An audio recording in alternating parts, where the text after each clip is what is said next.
வணக்கம் நேயர்களே. இன்னைக்கு நாம பார்க்க போறது வலி. நம்ம உடம்புல நிறைய பிரச்சனைகள் இருக்கும். ஸோ இப்போ அந்த வலி வந்துருச்சு ஒரு இடத்துல அப்படின்னா நம்ம உடம்புல ப்ராப்ளம் இருக்குன்னு அர்த்தம். எப்படின்னு பார்த்தீங்கன்னா, உங்க வீட்டில் திருடம் வர்றதுக்கு முன்னாடி அலாரம் அடிக்குமா, திருடம் வந்ததுக்கு அப்புறம் அலாரம் அடிக்குமா? இது நான் உங்கள்கிட்ட கேட்குற கேள்வி. இதை நீங்களே கேட்டுக்கலாம். ஏன்னு பார்த்தீங்கன்னா, நம்ம உடம்புல நோய் வருதோ இல்லையோ ஒரு வலி வரும். அந்த வலி வந்துச்சு அப்படின்னா நம்ம அதை கவனமாக எதுக்காக வலிக்குதுங்கிறத கவனித்து நம்ம மருத்துவரை பார்க்கணும். வலி ஏன் வருது, அப்படி வலி வந்துருச்சு அப்படின்னா நிறைய உறுப்புகள்லாம் பார்த்தீங்கன்னா வலி வர்றதுக்கு முன்னாடியே அது கெட்டு போயிருக்கும். கெட்டுன்னு சொல்ல முடியாது, ப்ராப்ளம்ஸ் இருக்கும். அதை நம்ம சரி பண்ணணும் அப்படின்னா இந்த வீடியோவில் உங்களுக்கு லாஸ்ட் ஒரு ரெமெடி சொல்லுவேன். எந்த வீடியோலையும் இந்த ரெமெடி நான் சொல்லியிருக்கவே மாட்டேன். இதை நீங்கள் யூஸ் பண்ணிக்கிட்டீங்க அப்படின்னா உங்களுக்கு யூஸ்ஃபுல்லாக இருக்கும். இந்த வீடியோவை மறக்காமல் ஃபுல்லாக பாருங்கள். வாங்க வீடியோக்குள்ளே போகலாம்.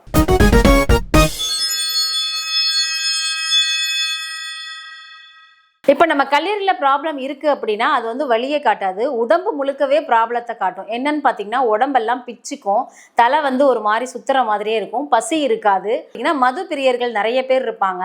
அவங்க ஆல்ரெடி ஆல்கஹால் எடுத்திருப்பாங்க, அவங்களுக்கு சாப்பிடணும்னு தோணும், ஆனால் சாப்பிட முடியாது.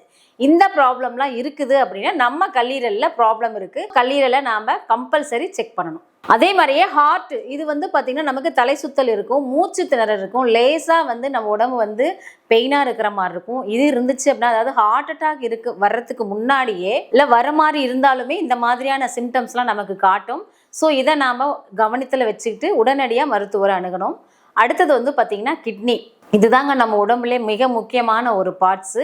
இதுதான் நமக்கு ரொம்ப பிரச்சனைகளை உண்டு பண்ணும். கிட்னி ப்ராப்ளம் வந்துருச்சு அப்படின்னா தலை சுத்தும், கண்ணு ரெண்டுமே பார்த்தீங்கன்னா கருவளையம் இருக்கும், அதே மாதிரி அது வீங்கியும் இருக்கும், கண்ணை சுற்றி வலி இருக்கும், காலில் ரொம்பவே வலிக்கும். இதெல்லாம் இருந்துச்சு அப்படின்னா நமக்கு கிட்னியில் ப்ராப்ளம் இருக்குன்னு அர்த்தம். இதை நம்மளாம் வீட்டிலையே இதை நம்ம கவனிக்கலாம். நம்ம உடம்பு தானே, நம்ம எப்படி இருக்குது, இதெல்லாம் நீங்கள் ரீசெக் பண்ணி பாருங்கள். ஸோ கிட்னி ப்ராப்ளம் வந்துருச்சுன்னா இந்த மாதிரி சிம்டம்ஸ்லாம் வரும். உடனடியாக மருத்துவரை அணுகுங்க. அதே மாதிரியே அடிக்கடி நமக்கு சிறுநீரும் வரும், தூக்கமும் கலைஞ்சிரும், தூக்கமும் வராது. இந்த ப்ராப்ளம்லாம் இருந்துச்சுன்னா கிட்னியில் நமக்கு ப்ராப்ளம் இருக்கும். உடனடியாக மருத்துவரை அணுகிறது நல்லது. நம்ம உடம்புல முக்கியமானது குடலில் சரியில்லை அப்படின்னா மலச்சிக்கல் வந்துடும். இதனால் வயிற்று சம்பந்தமான பிரச்சனைகள் நிறைய நம்ம சந்திக்க நேரிடும். நம்மளுடைய மன அழுத்தங்கள் நிறைய இருந்தால் தான் இந்த குடல் சம்பந்தமான பிரச்சனைகள் வரும். இதுவும் இல்லாமல் இருக்கிறதுக்கு நிறைய வீட்லேயே ரெமெடிலாம் இருக்குது, சின்ன சின்ன எக்ஸசைஸ்லாம் இருக்குது. இதெல்லாம் நம்ம செஞ்சோம் அப்படின்னா நமக்கு ரொம்பவே யூஸ்ஃபுல்லாக இருக்கும். அதே மாதிரி நமக்கு கணையம் சூடு அதிகமாகும். அது எப்படின்னு பார்த்தீங்கன்னா, நம்ம டயாபெட்டிஸ் வர்றதுக்கு முன்னாடியே இந்த கணையம் நமக்கு சிக்னல் கொடுக்கும். உடம்பு சூடாகும், அதே மாதிரி தாகம் அதிகமாக எடுக்கும். இதனால் நமக்கு பார்த்திங்கன்னா ஓவர்லோடு நம்ம உடம்புல இருக்கும். ஸோ இதையெல்லாம் நம்ம கவனித்தோம் அப்படின்னா நமக்கு உடம்பு நல்லது. இது சின்ன சின்ன எக்ஸசைஸ் இருக்குது, அதை நம்ம செய்யலாம். அடுத்தது பார்த்திங்கன்னா அட்ரினல் சுரப்பியில் உடம்புகள் பார்த்திங்கன்னா டயர்டாக இருக்கும், சாப்பிட்டதுக்கப்புறம் நமக்கு தூக்கம் வர மாதிரியே இருக்கும். அட்ரினல் டயர்டு சுரப்பிகள் நமக்கு வேலை செய்யும். அது என்ன பண்ணுன்னு பார்த்தீங்கன்னா, மதியம் நாம் சாப்பிட்டதுக்கப்புறம் தூக்கம் வரும். அதே மாதிரியே காஃபி இல்லாமல் இருக்கவே முடியாது. ஏன்னா இதெல்லாம் இப்போ இருக்கிற மாடர்ன் லைஃபுக்கு இது லைஃப் ஸ்டைலாகவே மாறிடுச்சு. இதுவும் நமக்கு ப்ராப்ளம் தான். ஸோ இந்த ப்ராப்ளம் வராமல் நம்ம சின்ன சின்ன எக்ஸசைஸ் இருக்குது, அப்படி பண்ணி நம்ம சரி பண்ணிக்கலாம். அடுத்து தைராய்டு வந்துச்சு அப்படின்னா நமக்கு கம்பல்சரி முடி கொட்டும், குளிரும், காற்று மழை எதையுமே நம்ம உடம்பு ஏற்றுக்காது, நமக்கு பலவீனமாக இருப்போம். இதில் 2 தைராய்டு இருக்குன்னு சொல்லியிருக்காங்க. அதாவது ரொம்ப ஒல்லியாகிறதும் இருக்குது, ரொம்ப குண்டாகிறதும் இருக்குது. ஸோ தைராய்டுக்கும் சின்ன சின்ன எக்ஸசைஸ் இருக்குது, அதை நான் சொல்கிறேன். அதை நீங்கள் அதே மாதிரியே பண்ணுங்கள், கண்ட்ரோலில் நம்ம வச்சுக்கலாம். மூளை பார்த்திங்கன்னா அதுக்கு மறதியே கிடையாது. முக்கியமாக பார்த்திங்கன்னா அதுக்கு வயசாயிடுச்சுன்னு சொல்லவும் முடியாது. மூளை டயர்டும் ஆகாது, வயசும் ஆகாது. ஸோ மூளை நமக்கு பிரச்சனைகள் வருதுன்னா என்ன ப்ராப்ளம் வரும்னு பார்த்தீங்கன்னா, ப்ரெஷர் அதிகமானால் தான் மூளையில் நமக்கு பிரச்சனைகள் வரும். இதுக்கு சின்ன சின்ன எக்ஸசைஸ் இருக்குது, அது மூலியமாக நம்ம சரி பண்ணிக்கலாம். மூளை ப்ராப்ளம் வந்துருச்சு அப்படின்னா நாம் அதை சரி பண்ணுறதுக்கு நிறைய எக்ஸசைஸ் இருக்குது, பண்ணலாம். நம்ம உடம்புக்கு நம்மளே வேக்கப் கொடுக்குற மாதிரி நிறைய விஷயங்கள் இருக்குது நேச்சுரலாக. அதாவது வீட்டிலே இருக்கிற பொருள்களை வச்சு நம்ம உடம்பை நம்மளை எழுப்பி விடுன்னு வச்சுக்கோங்களேன். எப்படின்னு பார்த்தீங்கன்னா, இது ஸ்டெப் 3 நான் உங்களுக்கு கொடுக்குறேன். இதை நீங்கள் கம்பல்சரி செய்யுங்க. அதாவது இது மருந்தெல்லாம் கிடையாது, இது ஹீலிங் தெரப்பி. எப்படின்னு பார்த்தீங்கன்னா, காலையில் எந்திரிச்ச உடனே ஒரு 3 நிமிஷத்துக்குள்ளே நீங்கள் என்ன பண்ணலான்னா, சுடுதண்ணி, லைட்டாக உப்பு, அதை விட கூட எலுமிச்சம்பழம், இதை 3ஐயும் கலந்து வெதுவெதுப்பான நீரில் குடிச்சிருங்க.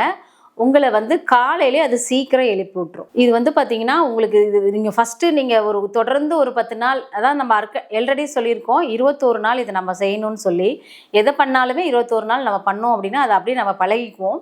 அதை நம்ம கண்டினியூஸாக ஃபாலோ பண்ணலாம். அடுத்தது வந்து நம்ம சாப்பிட்றதுக்கு முன்னாடி கம்பல்சரி செல்ஃபோனை ஆஃப் பண்ணணும், இல்லைனா தள்ளி வச்சுருங்க.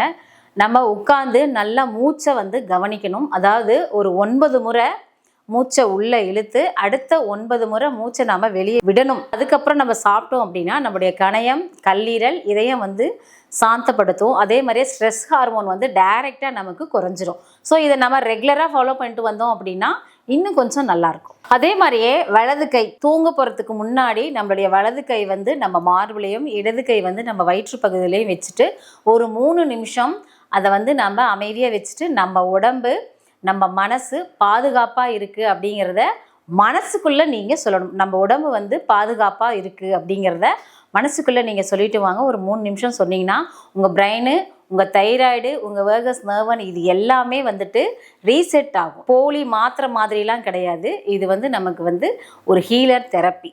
ஸோ இதை நம்ம செய்யும்போது நம்ம உடம்பு, மனசு எல்லாமே அமைதியாக இருக்கும். நம்ம உடம்பு குணமாகணும்னா மருந்து தேவையில்லை. நம்ம கொடுக்குற எக்ஸசைஸ்லாம் நம்ம பண்ணிட்டு இருந்தீங்க அப்படின்னா நம்ம உடம்பு, நம்மளுடைய உறுப்புகள் மறுபடியும் வேலை செய்ய ஆரம்பிக்கும். இந்த மாதிரியான சின்ன சின்ன எக்ஸசைஸ் எல்லாம் பண்ணி உங்களுடைய உடம்புகளை, உங்களுடைய உடம்புல இருக்கிற உறுப்புகளை பாதுகாப்பாக வச்சுக்கோங்க. நாளைக்கு வேறு ஒரு பதிவில் உங்களை நான் வந்து சந்திக்கிறேன். அது வரைக்கும் உங்களிடமிருந்து விடைபெறுவது உங்கள் வசந்தி. நன்றி.